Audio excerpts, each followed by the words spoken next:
Okay, you've mentioned and talked about this neurotronic computer that these extraterrestrials have and that they can't figure out the motivations of women. And I'm saying at this point now, come on, can't we figure out women? I mean, do they have to be that big of a mystery? And the reason I'm saying that is because can't we tie their behavior to like physiological things and whatnot? Can't they be understood? Absolutely not. That's your answer, son. I've never been able to figure them out. And I once deciphered the elementals of what kind of scientific procedures would be necessary to traverse a black hole and come out alive. Yet, I've not yet been able to figure out even so much as my 16-year-old daughter, let alone the rest of the women that I've known all my life. Oh, my goodness. So he's right about that. Okay, we got a guest caller on the line. Matt, you got to bring this guy? Yeah, this is Keith Buckley, lead singer of Every Time I Die. Yeah. I love his music, man. Love it, man. He be kicking, be jamming, man. Bam! How are you? Hey, how are you, Keith? I'm very good. I'm very good. Thanks for calling, man. Hey, it's no an problem. honor. You guys are in good voice tonight. You sound great. Hey, thanks. Thanks, man. Absolutely. So I was listening to you before, and you guys were talking about the colonization of the Earth and everything. And I'm wondering if, Riley, you've ever read anything by Zachariah Sitchin, like the 12th Planet or the Earth Chronicles, anything like that? Yeah, I'm familiar with his works. Now, I haven't read all of his works, but I'm familiar with his works, and many of his theorems and things of this nature is dead on, I think. Yeah, I do too. I think that, the people that have traveled from the stars that, came eons ago and planted the genetic seed that would ultimately blossom into the remarkable species called man is pretty profound, and I, wondered if you had any take on that. Well, certainly. As the book will explain, some 35,000 years ago, there was a war between the reptilians and the sapien bipeds, the Biavians, and they came into this part of space and got into a skirmish. Some of them fell on an island. I place about 100 nautical miles north of Tripoli in what we now call Libya, out in the Mediterranean, and that was the original Atlantis. Now, over time, as they got older and did not have the cloning technology here with them, they ultimately came down, took the daughters of men, and impregnated them, and their sons became of old great men of renown.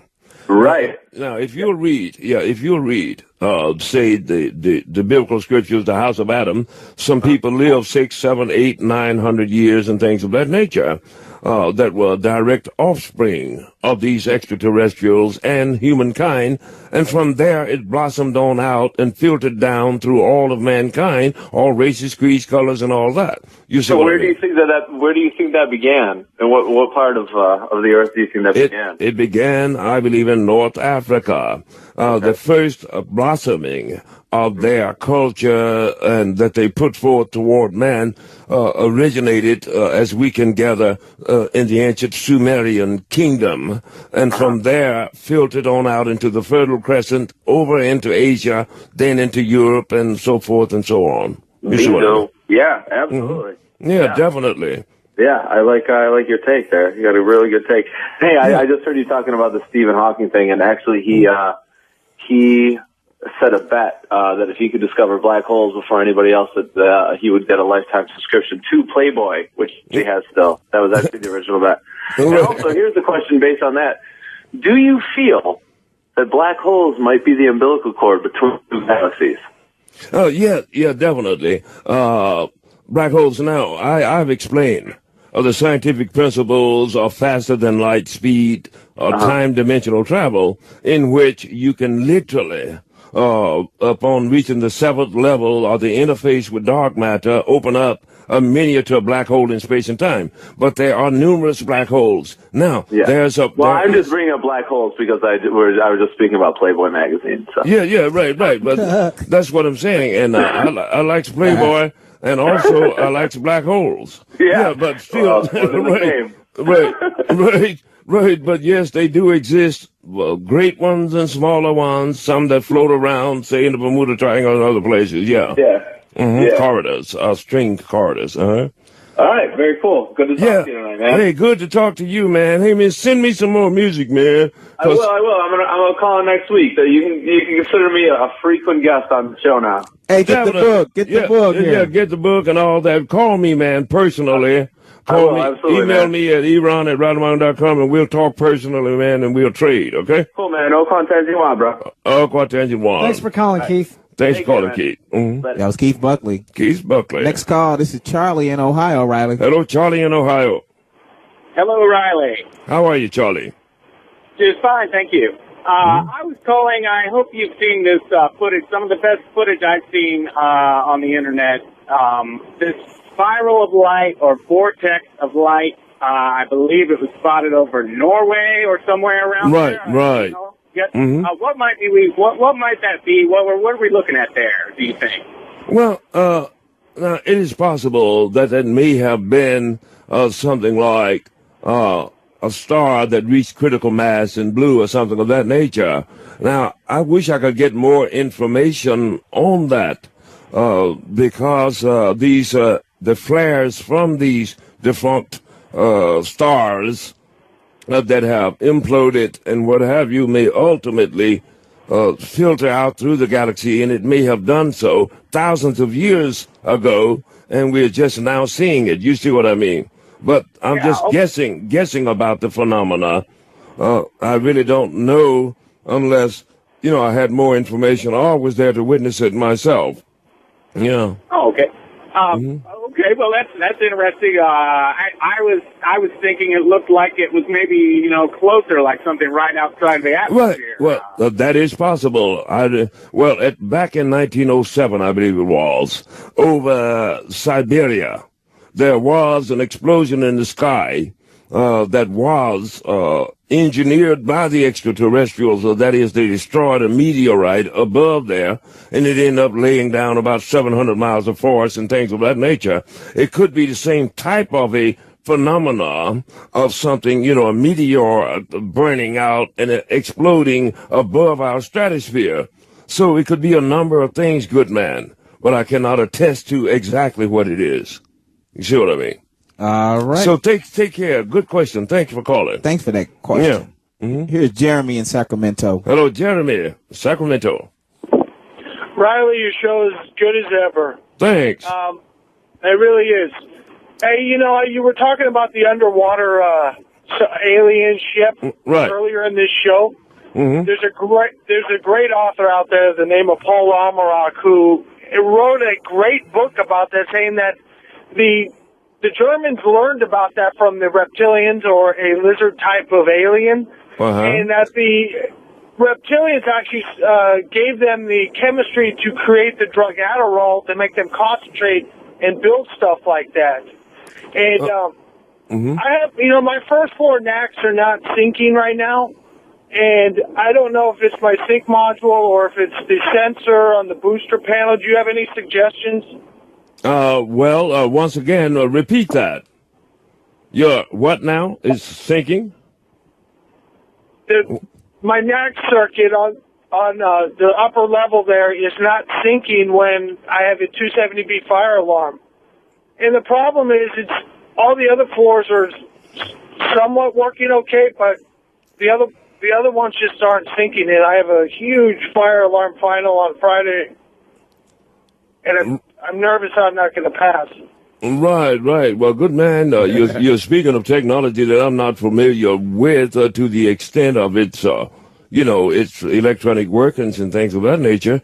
But I believe you'll pass because, you're a smart guy. Okay? Good luck. Here's Eric in New Jersey. Hello, Eric in New Jersey. Hey, Riley. What's up, man? Not much, Eric. Hey, listen, one, I got a few questions, so please don't hang up on me. And you know what? I just want to say, these are idiots that call. They need to get a life, man. Okay, they come need on. A job, brother. Do something with yourself, Yeah, come on. The other ones, give the guy a break. But the other one, and that guy over there, maybe he needs to study his, about the fire thing. Maybe he needs to call his fire marshal. Well, cool. You got a question for me? Yes, Yes, I do, Riley. Actually, I tweeted you before, and hey, Matt, hey, Iran, I tweeted you before, been tweeting you. I have a few questions, particularly towards, I live in the Pine Barrens, and near, I live, near the Bay, Jersey Shore, all those things of that nature. And, I mean, there talk to different animals around here that I have never seen, and I don't know if it's just around, basically. The Pine Barrens is pretty big. I know you live down there, too. Oh, and I also have to tell you one thing, too. There was a guy, it's on the news, I don't know, but an escaped prisoner in Mays Landing. He's on Fox News right now, escaped. So I don't know if you guys knew about that, but they're looking for him right now. But I was just seeing, what is, basically the deal around the Pine Barrens and everything else around here. It's just, a big mass area. Right. Well, I mean, otherwise, this is more in keeping with the studies of, say, cryptozoologists. Every year, we discover some, several hundreds of new lower species of various different creatures that we never knew existed before, and things of this nature. And this would be a good place for defunct or retiring creatures to hang out that ordinarily is not mixing with man. Ultimately, though, because man is spreading out upon the land and growing in numbers, ultimately we will run into these various things. And also, there's also genetic manipulation going on in certain hidden installations and what have you, and quite possibly some of these creatures, such as the chupacabra and others, might have escaped at one time or the other. I remember in Arkansas, we had nothing but the razorback, but around the turn of the century, they brought the German black boar over, and they mixed with the indigenous hogs here, and the razorback and all that, and we've got monsters out in those boggy creeks and things like that. So it is quite possible there are unknown creatures out there, good man. Okay, here's Josh in Philly. Hello, Josh in Philly. Hey, you guys suck a lot of cock? Yeah, what do you do in Philly, son? You understand? You ought to be down there, hanging out in the park like you usually do, till those other boys come along and get you and bust you wide open. Let me give a shout out here, to Henry Sato. Thanks for the gift, Henry, out in Sun Valley, California. Andrew Jones, Claudia Morgan, out in Woodland, Washington, they work with horses. Cheryl Papri and Cheryl Talbot, the lovely ladies in Los Angeles, California. Works for Scripps, I believe. Jeff and Patty Knutson out in Reno, Nevada. Rich and the lovely Karen Horowitz of the Avatar, great teacher in Matawan, New Jersey. Bill and Carrie Coolish out in Arizona. The great cartoonist Ham Shin in Santa Clara, California. Norman Yee, Hunan Ra in Honolulu, Hawaii. Grant and Chase Bressel, Tallahassee, Florida. The Cambodians, the lovely Cambodians, Sonny and Dennis Viteria Lee out in Orlando, Florida. Jim Marzano, Mark Rabinowitz, Air Studios in Kingston, New York. Chris Dominic and Chris Keiko, Palmer, Ohio. Stay with us. We shall return. November 1953. An abduction. A little boy. An incredible universe.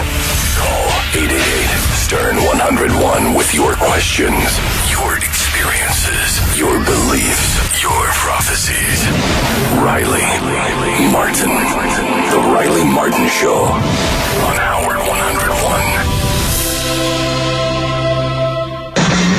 They've danced the night away, been hot for teacher, had the best of both worlds, and they've run with the devil. Van Halen, Robin. All right. I'm the teacher.